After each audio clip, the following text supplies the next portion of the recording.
फुरफुरी नगर की सुबह हमेशा शोर शराबे से भरी होती थी। सूरज निकलते ही गलियों में हलचल शुरू हो जाती। दूध वाले की घंटी, सब्जी वाले की आवाजें, स्कूल जाते बच्चों की हंसी, सब कुछ रोज जैसा ही चल रहा था। लेकिन उस दिन एक आवाज ऐसी थी जो इन सब पर भारी पड़ रही थी।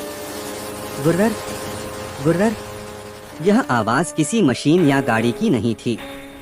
यह आवाज थी मोटू के पेट की। सुबह की सबसे बड़ी समस्या भूख। मोटू अपने बिस्तर पर लेटा हुआ था, एक हाथ पेट पर और दूसरा सिर के नीचे। उसका चेहरा इतना परेशान लग रहा था मानो उसने कई दिनों से कुछ खाया ही न हो।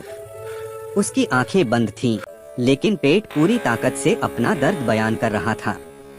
मोटू कराहते हुए बोला, ओहो, इतनी भूख तो तब लगती है जब सपने में भी समोसे भाग रहे हों और मैं उन्हें पकड़ न पा रहा हूँ। जैसे ही उसने यह कहा, पेट से फिर आवाज आई, गुर्रर। मोटू झट से उठ बैठा। अरे, ये पेट है या भूख का ढोल? सुबह सुबह पूरा फुरफुरी नगर जगा देगा। पतलू की समझदारी। उसी समय कमरे में पतलू आया। हाथ में अखबार था और चेहरे पर हमेशा वाली हल्की मुस्कान। मोटू की हालत देखकर वह हंस पड़ा। मोटू, पतलू बोला, अगर भूख से बिजली बनती तो आज पूरा फुरफुरी नगर रोशन हो जाता। मोटू तुरंत खड़ा हो गया। पतलू भाई, आज दिमाग मत चलाओ, सीधे चाय वाले के पास चलो, मेरी हालत बहुत गंभीर है। पतलू ने अखबार मोड़ा और कहा, चलो महाराज, पेट पहले बातें बाद में। चाय वाले की दुकान मोटू की जन्नत। चाय वाले की दुकान फुरफुरी नगर की जान थी।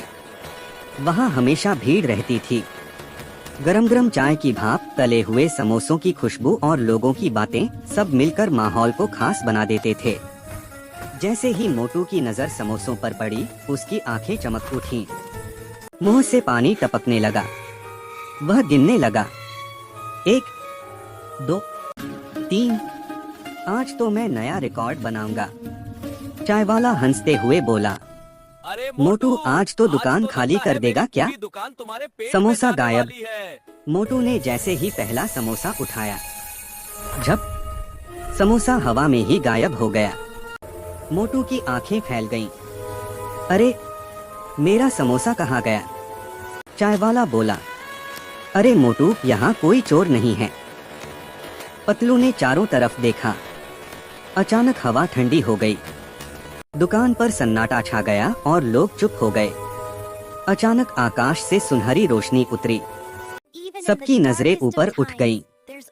हवा में तैरती हुई एक सुंदर जादुई परी सामने आई।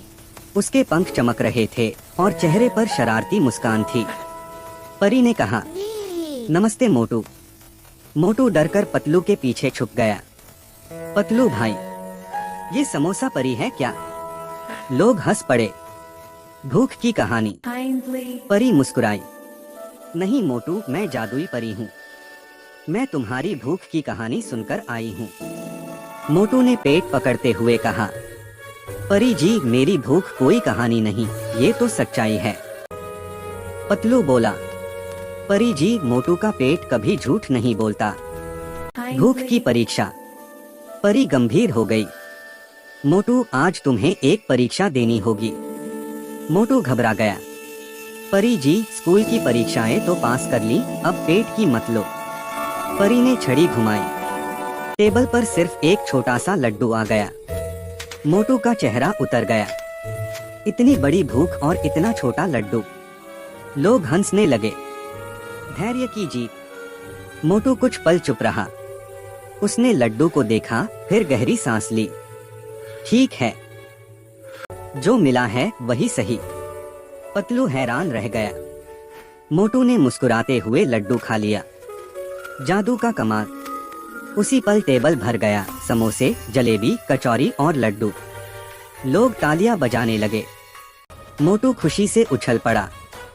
आज तो मेरी भूख भी खुश हो गई। परी मुस्कुराई। मोटू, आज तुमने साबित कर दिया कि तुम सिर्फ खाने वाले नहीं, दिल वाले भी हो। याद रखना, जो धैर्य रखता है उसे जिंदगी पूरा स्वाद देती है। एक चमक के साथ परी गायब हो गई। अंत मोटू ने पतलू की तरफ देखा। पतलू भाई आज सच में समझ आ गया।